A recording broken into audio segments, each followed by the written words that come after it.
April 13, 2025 Somajiguda press క్లబ్లో తెలంగాణ జర్నలిస్టుల సమ్మేళనం జరిగింది. ఈ సమ్మేళనము తెలంగాణ జర్నలిస్టుల ఫ్రంట్ తెలంగాణ ఉద్యమకారుల జేఏసీ ఆధ్వర్యంలో నిర్వహించడం జరిగినది. టీజేఎఫ్ నుంచి బైరాగి నాయకత్వం వహించగా తెలంగాణ ఉద్యమకారుల జేఏసీ నుంచి చర్చల చంద్రన్న ప్రసాద్ నాయకత్వం వహించారు. ఈ సమ్మేళనంలో పాల్గొన్న జర్నలిస్టులకు సంఘీభావ సంఘాలకు కొన్ని ప్రతిపాదనలు పెట్టాది టీజేఎఫ్. ఆ ప్రతిపాదనలు తెలంగాణ జర్నలిస్టులను ఉద్యమకారులుగా గుర్తించాలి, జర్నలిస్టు సంక్షేమ బోర్డును ఏర్పాటు చేయాలి, మీడియా కమిషన్ను ఏర్పాటు చేయాలి, కంట్రిబ్యూటర్ స్ట్రింగర్లకు గౌరవ వేతనం ఇవ్వాలి, జర్నలిస్టుల రైల్వే పాసును వెంటనే పునరుద్ధరించాలి, డిజిటల్ మీడియా చట్టబద్ధత కల్పించాలి, టెక్నాలజిస్ట్ అవుతున్న ఛానల్లో పనిచేసే ప్రతి జిల్లా స్థాయి ప్రతి వర్కింగ్ జర్నలిస్టులకు అక్రిడేషన్తో పాటు హెల్త్ కార్డును ఇవ్వాలనే ప్రతిపాదనపైన చర్చించుకుంటూ చరిత్రను ఒడిసిపట్టకుండా కొత్త చరిత్రను నిర్మించలేమంటూ మాట్లాడుతున్నారు సీనియర్ జర్నలిస్ట్. అనేక మంది అసూలు వాసినప్పుడు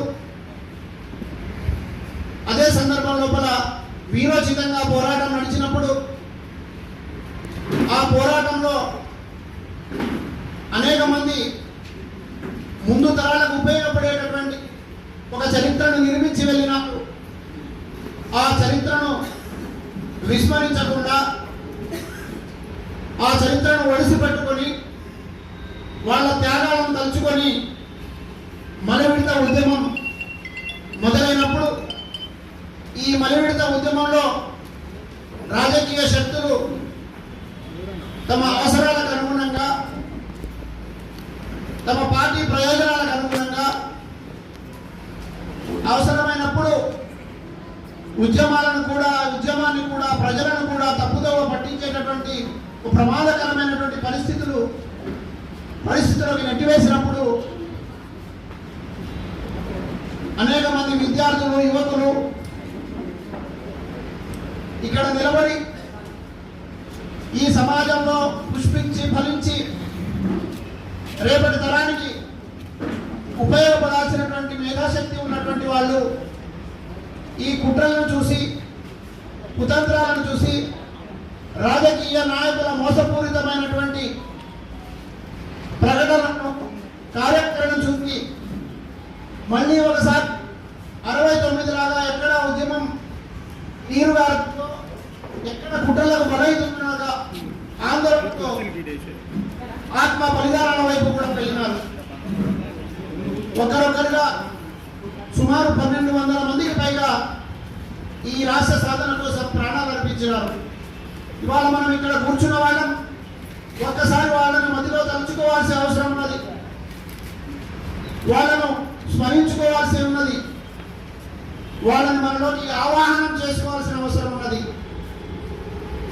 ఏ వర్గాల కోసమైతే వాళ్ళు ప్రాణాలు త్యాగం చేసినారో ఆ వర్గ ప్రయోజనాల కోసం మళ్ళీ మనం అందరం ఒకసారి ప్రతినముని అంకిత భావంతో ముందుకు సాగాల్సిన అవసరం ఉన్నది. ఇవాళ మనం మొత్తం వెనక్కి తిరిగి చూసినప్పుడు జరిగిన పరిణామాలన్నీ కూడా జర్నలిస్టులుగా మనకు అన్నీ తెలుసు.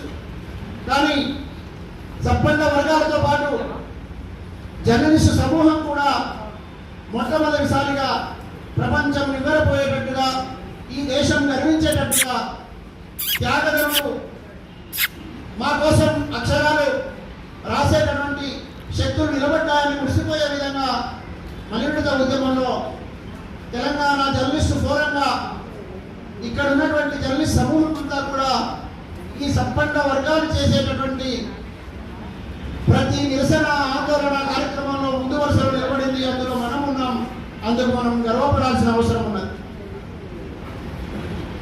కానీ ఈ రాష్ట్రం సిద్ధిస్తే అందరితో పాటు మాకు కూడా ప్రయోజనం జరుగుతుందని ఈ రాష్ట్రం ఆత్మగౌరవ నినాదంతో మొదలుపెట్టాం కాబట్టి మా ఆత్మగౌరవానికి కూడా విలువ ఉంటుందని, మా త్యాగాలకు విలువ ఉంటుందని 1200 మంది అమరుల త్యాగాల పునాదుల మీద నిర్మించబడినటువంటి ఈ తెలంగాణ రాష్ట్రం అందరి చెమట చుక్కలు, అందరి రక్తం చుక్కలతో సాధించుకున్నటువంటి ఈ రాష్ట్రం ఏ వర్గాలకైతే ప్రయోజనం చేకూర్చాలనో ఆ వర్గం వైపు నిలబడి న్యాయం జరుగుతుందని నీళ్లు నిధులు నియామకాలు మాత్రమే కాదు, ఇక్కడ ఉన్నటువంటి దళిత, ఆదివాసీ, గిరిజన, మైనారిటీ, బీసీ బిడ్డలకు కూడా రాజ్యాధికారం వైపు వెళ్ళేటటువంటి అవకాశం వస్తుందనేటటువంటి తలంపుతోని చాలా మంది జర్నలిస్టు మిత్రులు ముందు వరుసలో ఉండి ఒక పక్క ఉద్యోగాలు ఊడిపోతున్నా ఉద్యమం వైపు నిలబడినారు. చాలా రకాల కేసులు పెడుతున్నా కూడా తట్టుకొని నిలబడినారు. నేను 1-2 ఉదాహరణలు ఈ సందర్భంగా చెప్పదలుచుకున్న అధ్యక్షుడు అనుమతిస్తే, ఈ రాష్ట్ర సాధన ఉద్యమంలో ఇవాళ చాలా మంది మాట్లాడుతూ కేవలం తమ రాజకీయ ఎజెండా వల్ల వచ్చిందని చెప్పే ప్రయత్నం చేస్తున్నారు. అది పచ్చి పూటకం, నమ్మవద్దని మరొకసారి ఈ సందర్భంగా తెలియజేస్తా ఉన్నాం. కొంతమంది మేము ఇస్తేనే వచ్చిందని చెప్తున్నారు. ఇది పచ్చి అబద్ధం. అమరుల ఆత్మ శోభిస్తుంది. ఇది వాళ్ళ ఎవరికి దయాదాక్షిణ్యాల మీద ఈ తెలంగాణ రాష్ట్రం రాలేదని ఈ సందర్భంగా నేను చెప్పదలుచుకున్నాను. ఇది కేవలం అమరుల త్యాగ ఫలితమే. ఇది కేవలం అమరుల త్యాగ ఫలితమే. అమరుల త్యాగాల పునాదుల మీద మాత్రమే ఇది సాధ్యమైంది. ఇప్పటికే చాలా మంది బిడ్డల్ని కోల్పోయి ఉన్నాం. నేను అనుకుంటున్నా, నాకు ఆవేదన కూడా ఉన్నది. మోహనన్న లాంటి వాళ్ళు చాలా మంది మిత్రులు నాతో రోజు మాట్లాడుతూ ఉన్నారు. ఎందుకంటే ఈ రాష్ట్రం వచ్చిన తర్వాత కూడా వందలాది మంది, ఒకరు ఇద్దరు కాదు, వందలాది మంది జర్నలిస్టులు తమ ప్రాణాలు కోల్పోయినారు ఆరోగ్యాలు బాగలేక. ఈ ఆరోగ్యాలు బాగలేని ఆసుపత్రుల్లో పాలైనటువంటి జర్నలిస్టులను పట్టించుకోవడంలో మేము నాయకులమని చెప్పిన వాళ్ళు, మేము ఇచ్చినామని చెప్పిన వాళ్ళు ఎవరు కూడా అక్కడ కనపడలేదు, రాలేదు. కానీ ఇదే సమూహం ఏ ఉద్యమంలోనైతే నిలబడిందో ఆ సమూహం మాత్రమే కంటికి రెప్పలా కాచుకునే ప్రయత్నం చేసింది. అందులో జర్నలిస్టుల సంక్షేమం కోసం నేను ఈ సందర్భంగా చెప్పదలుచుకున్న కొన్ని వందల మంది జర్నలిస్టులకు ఆరోగ్యానికి సంబంధించి సమస్య వచ్చినప్పుడు ఈ హైదరాబాద్లో ఎన్ని ఆసుపత్రులు ఉన్నాయో అన్ని ఆసుపత్రులకు ప్రత్యక్షంగా వెళ్ళిన వాడిని, అనేక మంది జర్నలిస్టులను కాపాడడం కోసం తాపత్రయపడిన వాడిని, కొంతమంది జర్నలిస్టు మిత్రులను కోల్పోయినప్పుడు దుఃఖ సాగరంలో అక్కడే కూర్చొని మునిగిన వాడిని, దీనికి మీరందరూ సాక్ష్యం ఈ సందర్భంగా చెప్పాల్సిన అవసరం ఉందని చెప్తాను.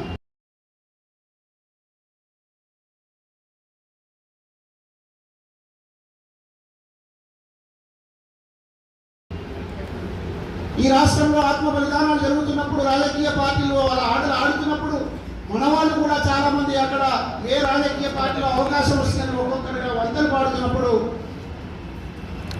ఇక్కడ ఉస్మానియా యూనివర్సిటీ నుంచి ఢిల్లీ దాకా ఆత్మ బలిదానాలు జరుగుతున్నప్పుడు, ఆంధ్ర సరిహద్దు నుంచి ఉస్మానియా యూనివర్సిటీ మీదుగా గన్ పార్క్ వరకు సుమారు 11 రోజుల పాటు 2010 మార్చి 18 నుంచి 28 వరకు ఆత్మ బలిదానాలు వద్దు, పోరాటాలు వద్దు, సచ్చి సాధించుకొని బతికి సాధిద్దాం అనే నినాదం తీసుకొని నేను పాదయాత్ర చేసినాను. ఆ పాదయాత్ర మొన్నటికి 15 ఏళ్ళు అయింది. ఎందుకు ఈ మాట చెప్తున్నానంటే, ఒక సోయి ఉన్న వాళ్ళగా, ఒక బాధ్యత కలిగిన వాళ్ళగా, ఏ వర్గం నుంచి అయితే మనం వచ్చినామో ఆ వర్గ ప్రయోజనం కాపాడబడాలని తాపత్రయపడిన వాళ్ళగా, ఈ దేశ స్వేచ్ఛా స్వాతంత్రాల కోసం ప్రాణత్యాగం చేసిన భగత్ సింగ్, రాజగురు, సుఖదేవ్ లాంటి అనేక మంది ఆదర్శంగా స్ఫూర్తిగా తీసుకొని వచ్చిన వాళ్ళంగా, ఇక్కడ నిరంకుశత్వ ప్రాణాలకు వ్యతిరేకంగా కూడా నైజాంకు ఎదురొట్టి నడిచినప్పుడు షేక్ బందగీతో పాటు ఇక్కడ షోయబుల్లా ఖాన్ అనే జర్నలిస్టు తన ప్రాణాలను పణంగా పెట్టి అక్షర యుద్ధం చేసినప్పుడు అటువంటి చరిత్రను తెలుసుకొని వచ్చిన వాళ్ళుగా, ఈ సమాజానికి ఉపయోగపడాలని అనుకునే వాళ్ళుగా ఈ బాధ్యత తీసుకొని ఉన్నాం. ఇట్లా అనేక సందర్భాల్లో కూడా ప్రతి మూలమలుపులో జర్నలిస్టుగా ఉన్నాం. ఎమ్మెల్యేలు, ఎంపీలు ఇష్టం వచ్చిన తీరుగా పార్టీల ప్రయోజనాలు కాపాడే ప్రయత్నం చేస్తున్నప్పుడు సెంట్రల్ కోర్టులో, అశోక హోటల్లో చాలా సందర్భాల్లో ఎమ్మెల్యేలు పిలిచి తెలంగాణ కోసం మీరు ఇది మాట్లాడితే బాగుంటుంది, మీ ఈతలు ఆడితే ఈ సమాజం మిమ్మల్ని వెలివేస్తుందని చాలా సందర్భాల్లో హెచ్చరికలు చేసిన వాళ్ళం ఆ సమూహంలో ఉన్నవాళ్ళు. వాడిగా చెప్తా ఉన్నా. ఇవాళ ఒక సందర్భంలోనైతే అక్కడ అసెంబ్లీ జరుగుతూ ఉంటే ఖైరతాబాద్ చౌరస్తా శ్రీధర్ ఫంక్షన్ హాల్లో మాక్ అసెంబ్లీని నిర్వహించి తెలంగాణకు సంబంధించినటువంటి ఒక్క శాసనసభ్యులు కూడా ఆ అసెంబ్లీకి వెళ్ళకూడదు, ఇక్కడ మనం వేరే అసెంబ్లీ నడుపుకుందాం అనేటటువంటి ఒక సాహసోపేతమైన నిర్ణయం తీసుకొని ఎమ్మెల్యేలందరినీ పిలిచి ఇక్కడ మాక్ అసెంబ్లీ నిర్వహించిన సందర్భం కూడా ఉంది. అంటే ఒక జర్నలిస్ట్ తలుచుకుంటే సమాజం వైపు నిలబడేవాడు, చిత్తశుద్ధి కలిగిన వాళ్ళు ఉంటే ఏం సాధించవచ్చు అనే సందర్భాన్ని అది రుజువు చేసింది, చరిత్రలో నిలబడింది. ఇన్ని త్యాగాలు చేసి ఇంత గొప్పగా ఆలోచన చేసిన మనం ఇవాళ ఎక్కడికి పోతున్నాం? నేను అభినందిస్తా ఉన్నా ఇవాళ ఈ కార్యక్రమ నిర్వహణ చేపట్టిన వాళ్ళను, ఆలోచన చేసిన వాళ్ళను, కార్యాచరణ రూపొందించిన వాళ్ళను, ఇంతమందిని ఇక్కడ సమీకరించిన వాళ్ళను, ఈ సభ నడుపుతున్న వాళ్ళను, మిత్రులందరినీ కూడా హృదయపూర్వకమైనటువంటి అభినందనలు తెలియజేస్తాను.